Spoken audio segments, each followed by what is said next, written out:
Please do not lean against the train doors. Next station, Would you like to buy some gold in a vending machine? You could if you wanted to. Nawawala po kami. Yeah. Our Independence Day is in August. Nabuhayan ako with my jasmine coffee from Luckin. It's been a while. Off to where?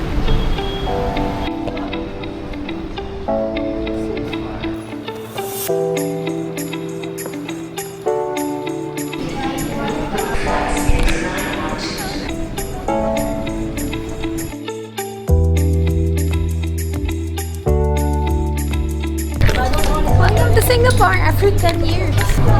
10 years? Si ate yung last kasama ko.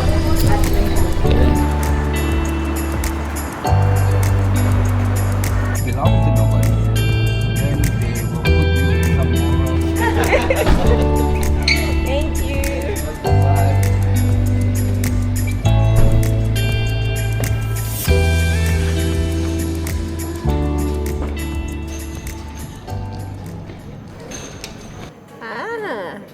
Wait.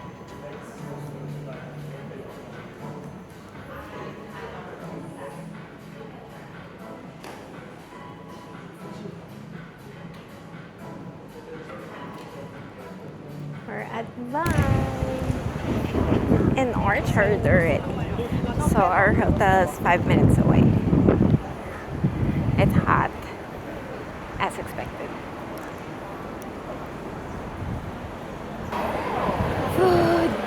Alright, as far as we know, and I know, there are two options for cheap food in Singapore.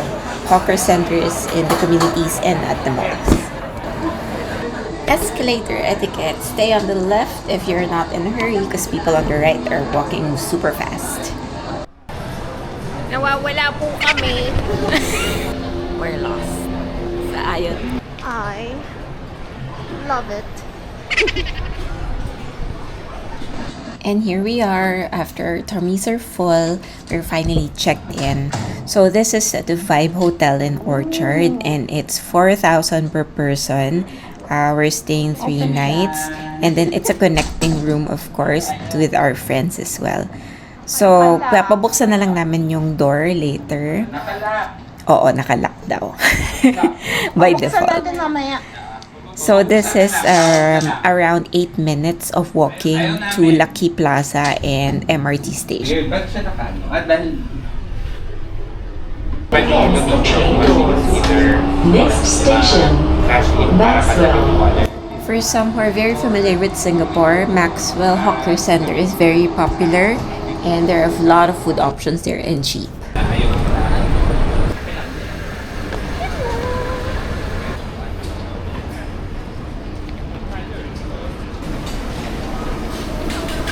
First order of business, Singaporean noodles for $5. It's not bad at all. We're in Maxwell.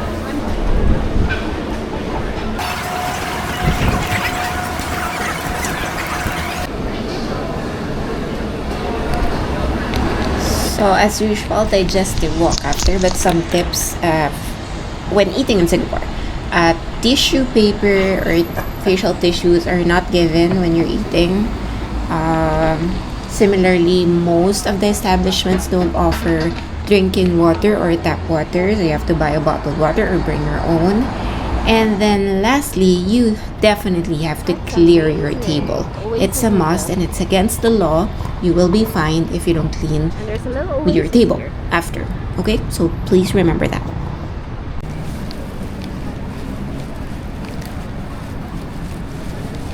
Would you like to buy some gold in a vending machine? Why not? You could if you wanted to. Right, bathroom tour.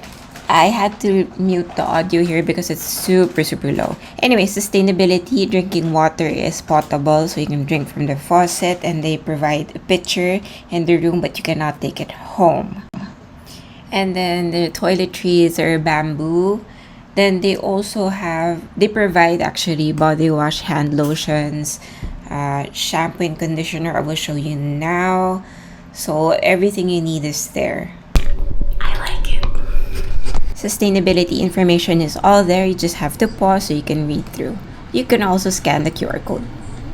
And getting ready, I only put 4 items on my face. Very quick one. Vlogger ready My forever roommate pag-travel. Yan, ready.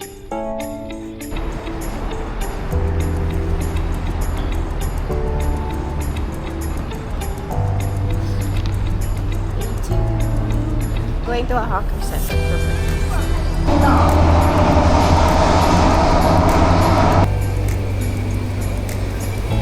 Okay, yeah.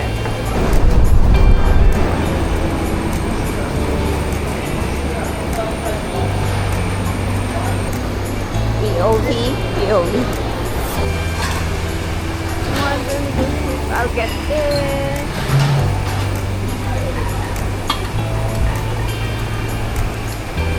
I'm excited. Hello. Ooh, I want.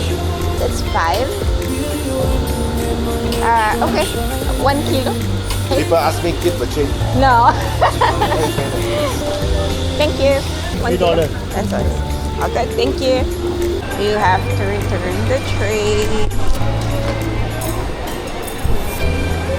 Salamat. And of course, a digestive walk after just walking around. I think this was a day of 20,000 steps, I think. Looking for a coffee shop to cool ourselves down and have a dessert. Orders was about 5 to 6 Singaporean dollars per person for a drink. And on top of the pastries.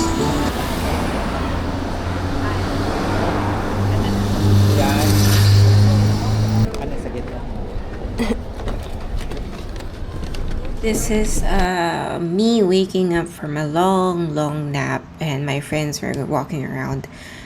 For me, I immediately was looking for a really nice cold coffee. So this is from the hotel to Lucky Plaza area. So it's about an 8-minute walk downhill. So pag pagod ka, pauwi ka ng hotel, medyo slight struggle with the heat as well. So finally found a coffee place. Luckin is one of my faves and quick go-to. I normally choose the jasmine blossom coffee. It's really good if you're into jasmine tea and of course addicted to coffee.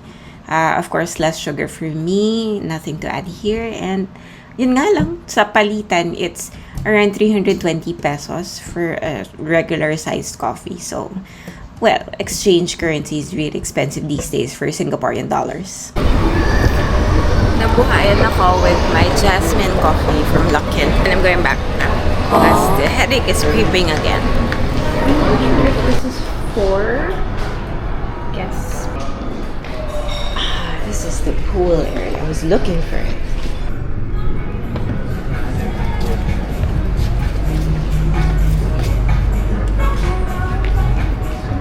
So this is the pool.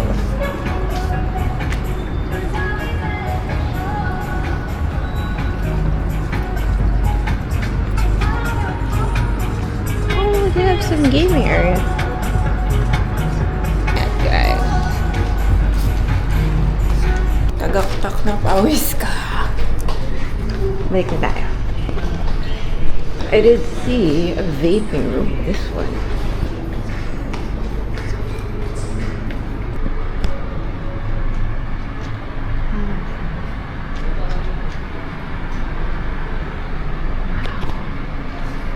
The details.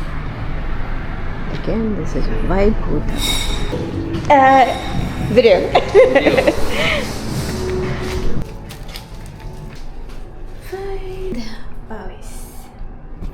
Day 3! Susunduin ako ng former boss ko with his wife. Mag-breakfast kami and then yung mga guys nasa taas pa, minsan liling-munat silang lakad and then mag-meet. But it's really nice though. Yeah, it's really nice in there. And the cafes are also really nice inside.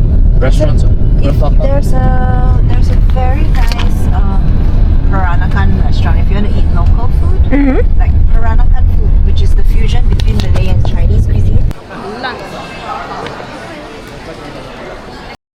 this much. We paid about 84 Singaporean dollars, so that's about 4,000 pesos, and then about 1,000 pesos each contribution. Off to dinner with friends.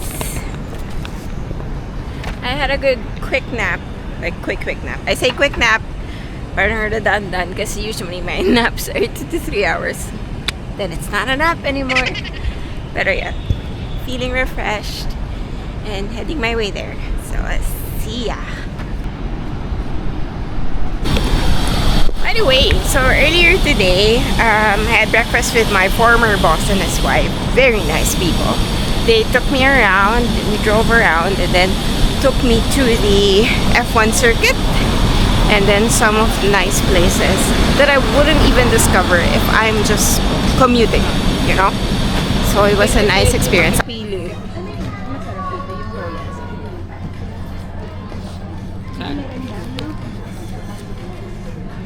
Guys, may ano kami, introduction to K-pop. So, this is our K-pop expert. Don't go after me, ha, si Joyce. Wala po akong alam sa K-pop. Okay.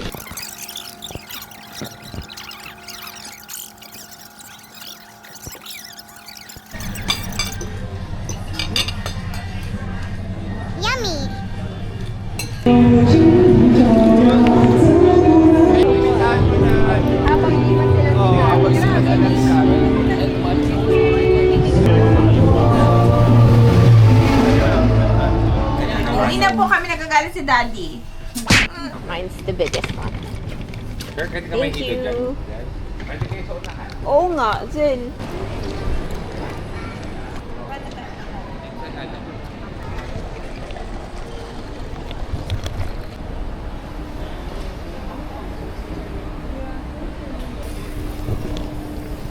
We're doing an early check-in at the Jewel since we're taking Singapore Airlines. So we can go around.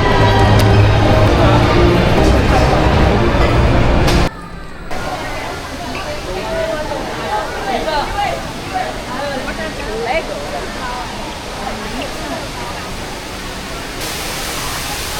Hey Pilates, let's try this. Ang galing. I love it. Namiss ko tuloy.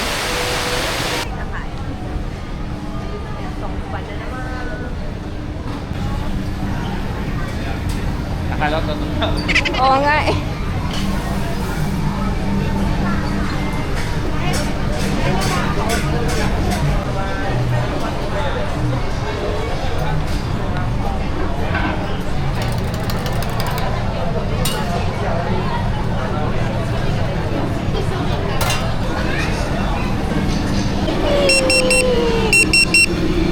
Happy! Thank you!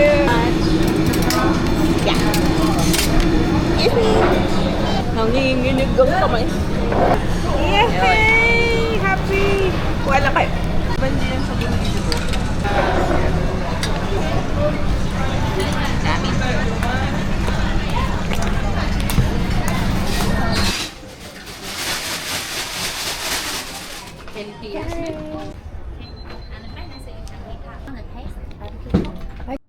So, verdict. Honestly, it is a very expensive city, but it all depends on where you stay, what you eat, how often you eat, and who you're with.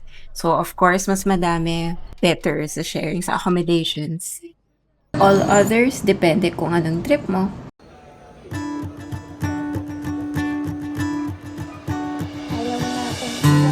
Thanks for watching and see you again on my next trip. Bye!